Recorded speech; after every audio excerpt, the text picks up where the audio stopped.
അപ്പൊ നിന്റെ ഈ കുറ്റമൊന്നും ഇല്ലല്ലേ? അല്ല ഇത്രയും നേരം സംസാരിച്ചിട്ട് അമ്മയ്ക്ക് എന്താ ഞങ്ങളുടെ മേലെ ഇത്രയും സംശയം? എടാ ഈ ഈർക്കിളി എന്തിനാന്നറിയോ? നിന്റെ കണ്ണൂത്തി പൊട്ടിക്കാനാടാ. നാക്കടിക്കാനായിരിക്കും. സംശയം തോന്നാത്ത വിധത്തിലാണല്ലോ രണ്ടുപേരുടെ പെരുമാറ്റം. നമ്മൾ 3 പേരും കൂടെ ഒന്ന് പോയി സംസാരിച്ചാൽ തീരാനുള്ള പ്രശ്നം.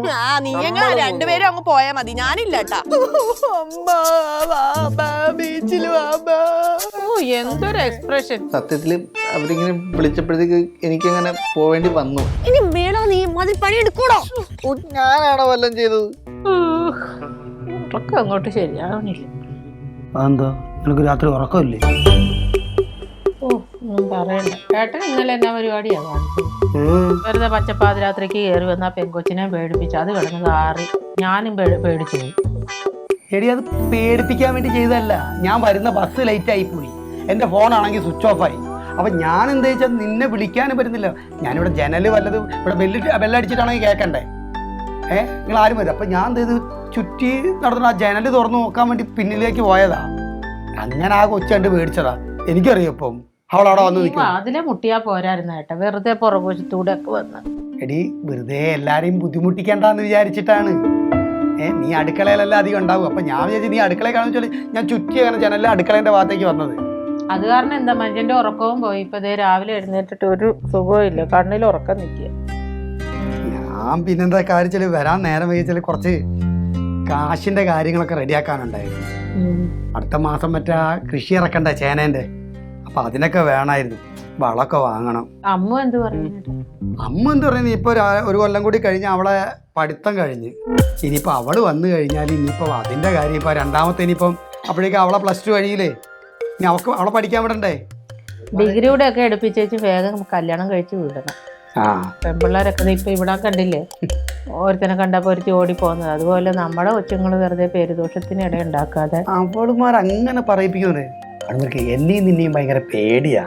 അതൊന്നും പറഞ്ഞിട്ട് കാര്യമില്ല. മക്കളാന്ന് പറഞ്ഞിട്ടൊന്നും കാര്യമില്ല ഏട്ടാ. എല്ലാം ഇപ്പൊ എന്താ കാണിക്കണേന്ന് ഈശ്വരന് പോലും അറിയാൻ പറ്റില്ല. കാലം മാറിപ്പോയി. നീ പറയുന്ന മാതിരി എടിപിടിന്നൊക്കെ ഒരു കല്യാണം എന്നൊക്കെ പറയാം എൻ്റെ കയ്യിൽ എവിടെന്നാ? നിന്നെ ഈ കാണാത്തൊന്നും ഇല്ലല്ലോ. ഈ കൃഷിയൊക്കെ നടത്തിയിട്ടുണ്ടെന്നുണ്ടെങ്കിൽ നമുക്ക് വർഷത്തിലൊക്കെ എന്തെങ്കിലും കിട്ടും. അതുകൊണ്ടാണ് ഇവളുമാരെ പഠിപ്പും കാര്യങ്ങളൊക്കെ നടത്തുന്നത്. ഇവിടെ സ്ഥിതി വേറെ അല്ലല്ലോ. ഇവിടെ എന്തേ ഈ ജാതിയുടെ അതിന്റെ ഇതിന്റെയൊക്കെ വരുമാനം കൊണ്ടൊക്കെ നടക്കുന്നു. ഞാൻ അടുക്കളയിലോട്ട്. നീ പോയിട്ടേ ഒരു ചട്ടണ്ട.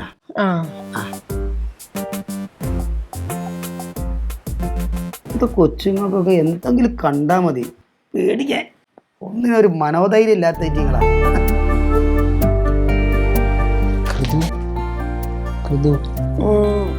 എങ്ങനെയുണ്ടോ? നല്ല പനിയുണ്ടോ? നല്ല പനിയുണ്ട്. എന്നാലും നിന്റെ കാലമാടൻ അമ്മാവൻ ഇങ്ങനെയൊക്കെ വരാൻ പാടുണ്ടോ? ഓരോരുത്തർക്കും ഓരോ ഹോബി ഇല്ലേ. പുള്ളിയുടെ ഹോബി ഇങ്ങനെ എല്ലാ സ്ഥലത്തും വെറുതെ പോയി ആരെങ്കിലും ഒക്കെ പേടിപ്പിക്കും. വല്ലാത്തൊരു ഹോബി ആയി പോയിട്ടാ. നീ വിഷമിക്കല്ലേ, ടെൻഷൻ അടിക്കല്ലേ കേട്ടോ. എനിക്ക് ടെൻഷൻ ഉണ്ട് ഗോവിന്ദ. പനി പിടിച്ചെഴുന്നേക്കുമ്പോഴത്തേന് എന്റെ സൗന്ദര്യമൊക്കെ പോയി, എന്റെ കണ്ണൊക്കെ കുഴിയിലായി, ചുണ്ടൊക്കെ കറുത്ത് ഞാനൊരു വിരൂപയായി പോകുന്നു. നീ എല്ലാത്തിനും പോസിറ്റീവായിട്ട് കാണാൻ പഠിക്കരുത്. പനി വന്നതിന് എങ്ങനെയാ പോസിറ്റീവായിട്ട് കാണോ ഗോവിന്ദ? അല്ല, നീ പുറത്തൊന്നും പോവാതെ വീട്ടിൽ തന്നെ ഇങ്ങനെ ബെഡ്റൂമിൽ തന്നെ സൂര്യന്റെ വെളിച്ചൊന്നും തട്ടാതെ കളർ കൂടി. അങ്ങനെയൊന്നും കളർ കൂടില്ല. ഈ പനീന്റെ വൈറസ് ഉള്ളിൽ കയറിയാലേ നമ്മുടെ സ്കിന്നൊക്കെ കറുത്ത് പോവും, എന്റെ സ്കിന്നിന്റെ ഗ്ലോ ഒക്കെ പോവും. നീ പേടിക്കണ്ട, ഞാൻ ബ്യൂട്ടി പാർലറിൽ വിളിച്ച് നിനക്ക് അറേഞ്ച്മെന്റ്സ് ഒക്കെ ചെയ്തു തരാം. നീ എന്തായാലും ഇനി ബ്യൂട്ടി പാർലറിൽ പോവാൻ പൈസ ഉണ്ടാക്കി തരണേ. പൈസ ഉണ്ടാക്കണം, വിളിച്ചു പറഞ്ഞാ പോരെ? വിളിച്ചു പറഞ്ഞ അവര് ചെയ്തരും തോന്നുന്നുണ്ടോ? പൈസ കൊടുക്കണ്ടേടാ പൊട്ടോ. നമുക്ക് വകുപ്പ് ഉണ്ടാക്കാം, നീ വിഷമിക്കല്ലേ. നിനക്ക് ആശുപത്രിയിലെങ്ങാനും പോണം? ആശുപത്രിയിലൊന്നും പോകണ്ട. ആശുപത്രി പോയി ഇഞ്ചക്ഷൻ വെക്കും. എനിക്ക് പേടിയാ ഗോവിന്ദ. എന്താ ചെയ്യാ? നീ ഒരു കാര്യം ചെയ്യും, ഞാൻ നിനക്ക് നല്ലൊരു ചൂടുള്ള ചുക്ക് കാപ്പി ഉണ്ടായി തരട്ടെ. ഗോവിന്ദ എന്നെ ഇത്രയും സ്നേഹിക്കുമ്പോ എനിക്ക് എന്താ തോന്നുന്നതെന്ന് അറിയാം? പറയട്ടെ? ഹൃദയത്തിലൊരു ഡയലോഗ് ഇല്ലേ, ഈ കഞ്ഞീനെ എനിക്ക് തന്നതിന് നന്ദിയുണ്ട് ഭഗവാനെ, നന്ദിയുണ്ട് എന്റെ ഈശോ. അതുപോലെ ഈ കഞ്ഞി ഗോവിന്ദനെ എനിക്ക് തന്നതിന് എനിക്ക് നന്ദിയുണ്ട് ദൈവമേ. വയ്യാതിരുന്നാലും ഗൂഗിൾ കോമഡിക്ക് ഒരു പരിധി ഇല്ലല്ലേ? ഞാൻ സീരിയസ് ആയിട്ട് പറഞ്ഞതാ. നീ നീ നീ റെസ്റ്റ് എടുക്ക്, നീ ഉറങ്ങി കേട്ടോ. ഞാൻ നല്ല ചൂടുള്ള ചുക്കാപ്പി ഉണ്ടാക്കി കൊണ്ടുതരാം. Thank you. Okay bye. എന്നെ എപ്പോഴും ഇങ്ങനെ സ്നേഹിക്കണേ. നീ എപ്പോഴും പനി പിടിച്ച് കിടന്നാ മതി, അപ്പൊ എനിക്കൊരു സമാധാനം ഉണ്ടാവും. ഞാൻ ഇപ്പൊ വരാം. പറയാതെ പറയുന്ന കടുങ്കാപ്പി മിഴിയുള്ള കരളേ നിൻ കനവുണ്ടൻ കണ്ണിൽ കടലോളം. കടലല്ലോ, കാപ്പിയല്ലേ. അമ്മ കൃതുരു വയ്യേ. അവക്കെന്ത് പറ്റി? അവക്ക് മുള്ളൽ പനിയാ. തുള്ളൽ പനിയാ. അതിനെന്തിനാ ഇതിന് മാത്രം എക്സ്പ്രഷൻ ഇടുന്നത്?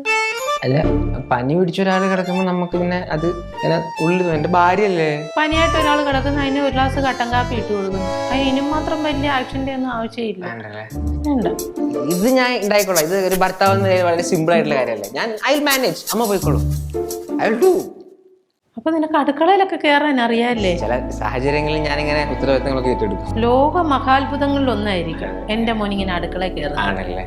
അല്ല, സാധാരണ ഉണ്ടാക്കി വെക്കുന്ന എടുത്ത് കഴിക്കാൻ പോലും ഈ അടുക്കളയിനകത്തോട്ട് കയറാത്ത ഒരാളാ. അതുകൊണ്ട് പറഞ്ഞു ഞാൻ ഉണ്ടായിക്കോളാം. അപ്പൊ അറിയാം അമ്മേനെ ഇങ്ങനെ ഉള്ള കാലം ബുദ്ധിമുട്ടിക്കാൻ തന്നെ ഇരിക്കുന്നതാ അല്ലേ?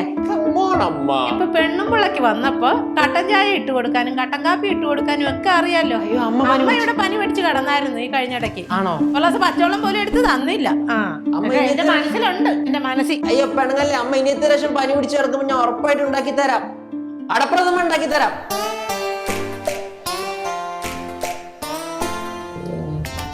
ഒരു ഫ്ലേവർ ഇല്ലല്ലോ. കുറച്ച് തുളസിയിലും കൂടെ പറിച്ചിടാം. നല്ല വെയിറ്റ്. ഇപ്പൊ വരെ.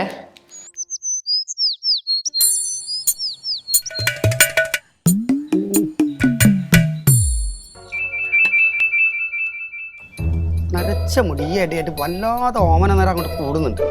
ഓമന നേരല്ല, വയസ്സായ മുടിയൊക്കെ നരയ്ക്കും. നീ നിന്റെ പണിയെടുക്കടാ. ഞാൻ എന്റെ പണിയെ എടുത്തോണ്ടിരിക്കണം. നീ വിചാരിക്കണ പോലെ അത്ര പ്രായമൊന്നും എനിക്കില്ല. ഷഷ്ടി ആവാനായിട്ടോ.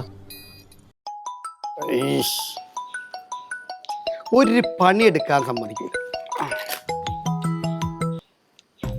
ആ ഹലോ അച്ഛാ. എന്താടി? എനിക്ക് ഫീസ് അടയ്ക്കാറായി, കുറച്ച് പൈസ ഇട്ട് തരുമോ? ഒരു 4000 രൂപ. എന്തിനാണ്? എനിക്ക് ഫീസ് അടയ്ക്കണം കോളേജിലെ. ആ, നിന്റെ അടുത്ത് പല പ്രാവശ്യം ഞാൻ പറഞ്ഞിട്ടുണ്ട്, ഇത് അടയ്ക്കുന്ന ഒരാഴ്ച മുന്നേ വിളിച്ചു പറയണം. അതച്ഛാ മറന്നുപോയച്ചാ, ഇവിടെ പഠിക്കുന്ന തിരക്കില്ല. മണന്നുപോയി. എങ്ങനെയെങ്കിലും ഒന്ന് അയച്ചതാ അച്ഛാ. നീ ഇങ്ങനെ പെട്ടെന്ന് പറയുമ്പോഴേ എൻ്റെ കീശയിൽ വെച്ചിരിക്കുന്ന സാധനമല്ലേ എടുത്ത് അങ്ങോട്ട് തരാം. ഇതിപ്പോൾ ഇനിയിപ്പം ഇത് ആ മൊബൈലിൽ കൂടി അങ്ങോട്ട് അയക്കണം, എന്നാൽ മാത്രമേ നടക്കൂ. ഇന്ന് തന്നെ ഇടുവോ? ആ, ഞാൻ നോക്കട്ടെ. ഇവനോട് ഇപ്പോൾ എന്തോ പറഞ്ഞ നിൽക്ക്, നീ വെച്ചോ. ഞാൻ അവൻ്റെ അടുത്ത് ചോദിക്കട്ടെ. എന്നാ ശരി അച്ഛാ, ഞാൻ പോകുക, പഠിക്കാൻ നേരമായി. ആ ആ ആ ആ അതെ, നീ ഇങ്ങനെ ഇടയ്ക്കിടയ്ക്ക് ഇങ്ങോട്ട് വിളിക്കണ്ട. ശരിയായോ ശരിയായോ എന്ന് വെച്ചിട്ട് ഞാൻ ശരിയാകുമ്പോൾ നിന്നെ അങ്ങോട്ട് വിളിച്ചോളാം. എന്നാ ശരി അച്ഛാ. ഇനിയിപ്പോൾ ആരെടുത്ത് പോയിട്ട് നീ ചോദിക്കൂ.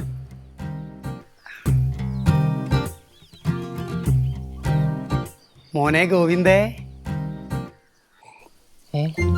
നീ എന്താക്കാടാ? ഞാൻ കൃതികയ്ക്ക് വയ്യാത്തോണ്ടേ തുളസി പറിച്ചോണ്ടിരിക്ക. ഭർത്താക്കന്മാരായ എങ്ങനെ വേണം? ആണല്ലേ. ഭാര്യ ഭർത്താവിന്, ഭർത്താവ് ഭാര്യനും പരസ്പരം ഒരു അണ്ടർസ്റ്റാൻഡിങ് ഉണ്ടാണ്, എന്നാൽ മാത്രമേ ജീവിതം മുന്നോട്ട് പോവുള്ളൂ. അമ്മാവന്റെ ജീവിതം പോലെ. പിന്നെ ഒരു കാര്യമുണ്ട്, വീടിനടുത്ത് തറവാട്ടത്തെ ആണുങ്ങൾ കംപ്ലീറ്റ് ഇതുവരെ ഒരാളെയും പറയിപ്പിച്ചിട്ടില്ല. റാണിയെ പോലെയാണ് നമ്മളെ തറവാട്ടിലെ ഓരോ പെണ്ണുങ്ങളും ജീവിക്കുന്നത്. റാണി എടാ, ഒരു പഴമണി ഒരു ബനാന ടോക്ക് പറഞ്ഞതാ. അതെ, നിന്നെ കൊണ്ട് എനിക്കൊരു സഹായം വേണമായിരുന്നു. എന്നെ കൊണ്ടോ? എന്താ? ഞാനൊരു സ്ഥലത്ത് പെട്ടുപോയി, അതുകൊണ്ടാ. അത് പിന്നെ സ്ഥിരാണല്ലോ അമ്മാവ. പുതുമുള്ള എന്തെങ്കിലും ഉണ്ടോ? അതല്ലടാ. എന്താ? ഒരു 4 രൂപ എടുക്കാണ്ടാവും. ഇതാണോ ഇത്രയും വലിയ പ്രശ്നമോ? അതാ ദൈവത്തിന്റെ മുന്നിൽ അമ്മ മറ്റേ ഭണ്ണാരത്തിട്ട് വെച്ചിട്ടുണ്ടോ? അമ്മ പോയി എടുത്തോ. അതില് 4 രൂപയ്ക്ക് ഉണ്ടാവൂടാ? 4 എന്റെ കണക്ക് വെച്ച് നോക്കുകയാണെങ്കിൽ ഒരു 10-20 രൂപയ്ക്ക് എന്തായാലും കാണും. ഉറപ്പാ. 10-20 കുണുവയല്ല ചോദിച്ചത് ഞാന്. പിന്നെ 4000 രൂപ. 4000 രൂപയോ?